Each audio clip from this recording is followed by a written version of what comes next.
Hey guys, what's up? Shin0525 here, coming at you with another video.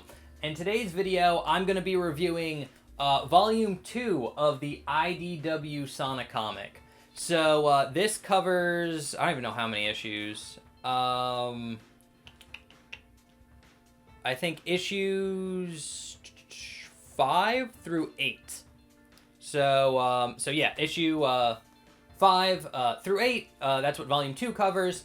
But, and I know it's been a while since I made the first video. It's been like a couple months, but I haven't got around to rereading the IDW books. But I finished reading this one recently, and I want to talk about it. And it's really good. One thing I like about this volume in particular is it finally gets past all the introductory stuff that they had to go through. Volume 1 was very good, but it was kind of bogged down with like them having to introduce, Sonic, introduce the new world, introduce like Knuckles, Tails, Amy. So there was a lot of issues kind of going to that. And honestly, this one still kind of suffers from that too. The first couple issues, I think we meet like Silver and then the Chaotix. They actually introduce Eggman in this issue, which is actually pretty cool. Because Eggman has lost his memory and has become a guy named Mr. Tinker.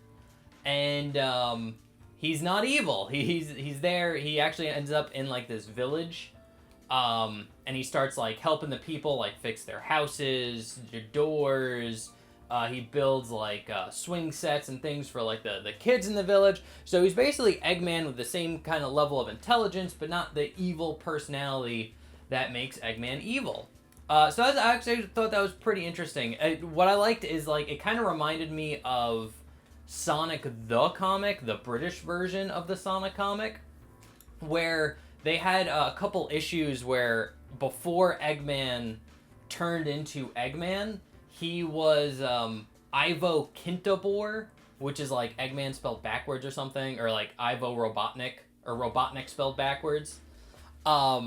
And then like an experiment happened with like a raw egg, and it turned him into Eggman, or Robotnik, and made him like evil. But before that, he was actually a good guy. He was a good scientist that cared about animals. So it really did make me think of that. So I thought that was pretty cool. And one thing I really do like about this volume is it gets into its first story arc. Honestly, the first story arc is really short because it basically gets started in this book. I know in the next volume they finish it, but the Neo Metal Sonic stuff is so cool. Me not being a big fan of Sonic Heroes in general, I really don't like that game. But I do like some of the design aspects. I like Neo Metal Sonic. I like the Egg Fleet. Metal Overlord's pretty cool too.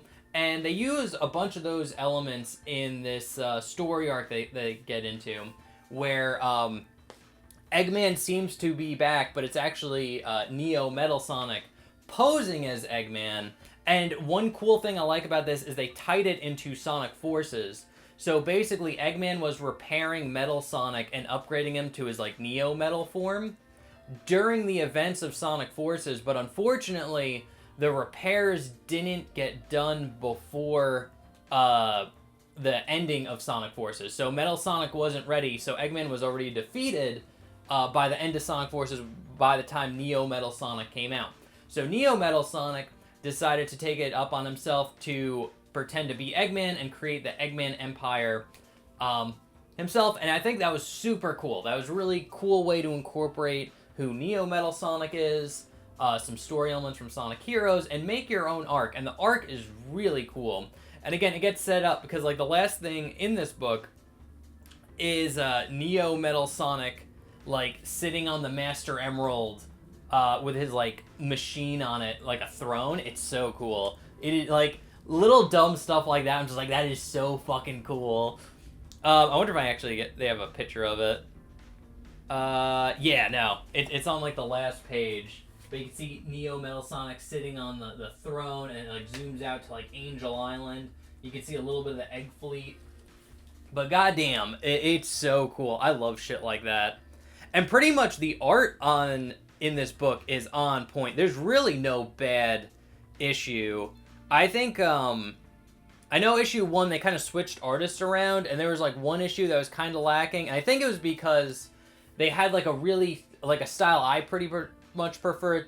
I compare it more to, like, an anime style, and, like, one of the issues, they did more of, like, a cartoony style, and just having that, like, back-to-back, especially in, like, the same book, kind of made the cartoony style look pretty bad, but they went back to, like, this kind of, like, action anime-y, style, especially for the fight between Neo Metal Sonic, and it looks so fucking good, dude. The art in this book is amazing, and that's pretty solid for, like, IDW. The art's usually pretty freaking solid.